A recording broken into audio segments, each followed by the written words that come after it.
Man, DJI had me on this wild goose chase. I'm supposed to retrieve this package. I don't know what the clue is. Something about the new... Well, I think I found it. I'm gonna have to call you back.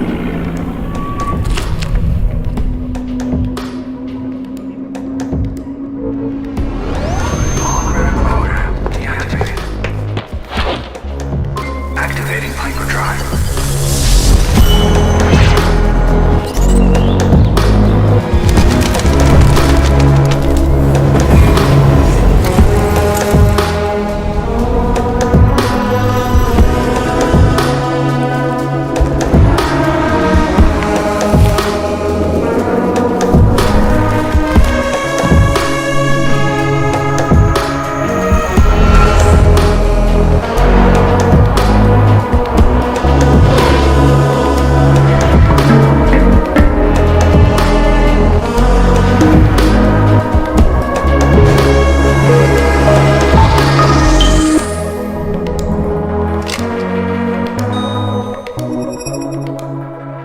So I've had the Ronin SC for around 2 months now, and I've had the opportunity to take this through Tallinn, Estonia. You know, use it in the real world. Actually helped me a lot with now being able to sit down and kind of share all the things that I love about this gimbal and some of the things that I hate. Part of Tallinn is called the Old City, and it is one of the most well-preserved medieval heritage sites in Europe. So that's why in the opening sequence, you actually saw those cobblestone streets and the beautiful architecture. First thing we'll touch on is the actual stability of this gimbal. How well does it do? This is some test footage shot straight from the camera. You can see a side-by-side comparison of non-stabilized and stabilized in After Effects. And here's a running shot that I got as well that didn't make the cut, but that I thought was such a beautiful shot on its own. Once you get your camera balanced on the Ronin SC pretty well, I gotta say I haven't really seen any real jitters or stutters in this gimbal's performance. The motors on this gimbal are super strong, and if I'm correct, they state that the maximum payload on the Ronin SC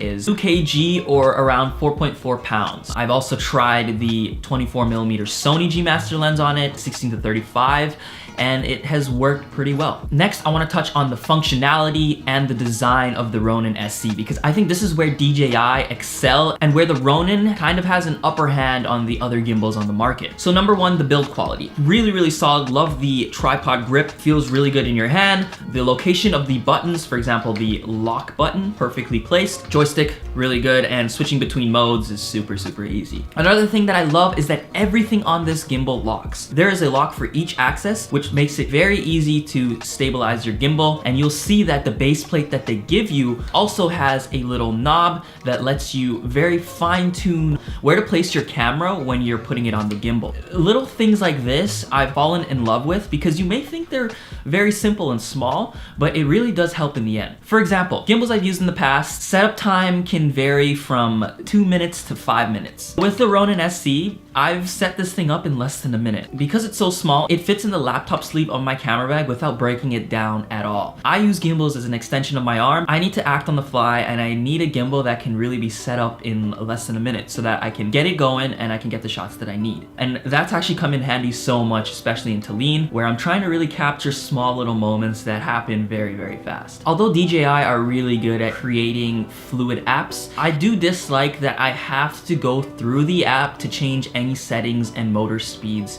of the Ronin SC. It means that you have to have your phone on you at all times. It means that it does take a little longer to go in and tweak these settings. But regardless, I think that DJI do a good job at designing it. So one other minor thing, you gotta be very careful where you position your camera on the gimbal. Can limit your functionality of the gimbal, meaning the edge of your camera might touch the back. This is strictly because the gimbal is such a small form factor, but when you fiddle with the base plate a little bit, you can get it into this sweet spot where the functionality of the gimbal is not compromised. Another thing that I took notice of was actually the battery life of the gimbal. Used it for an entire week in Tallinn, and by the end of the trip, it was still at just under half charge. It's crazy because I didn't charge the gimbal at all throughout the trip, and so that surprised me, being able to kind of look at what it was at the end of the trip and realize that I still had juice on it. So although there are many different accessories and modes on the Ronin SC that I haven't really touched on, these things are really awesome, and you could probably find another review that touches on these things. At the end of the day, this is just a tool to help you tell your story.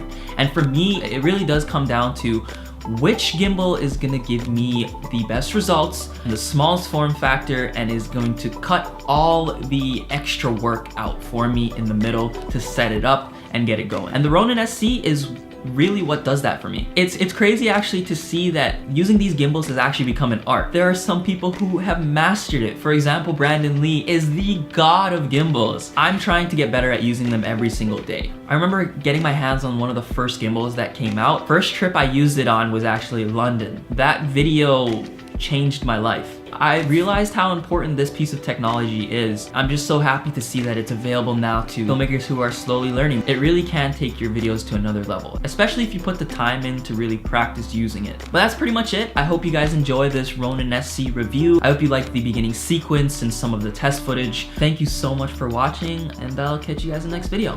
Peace.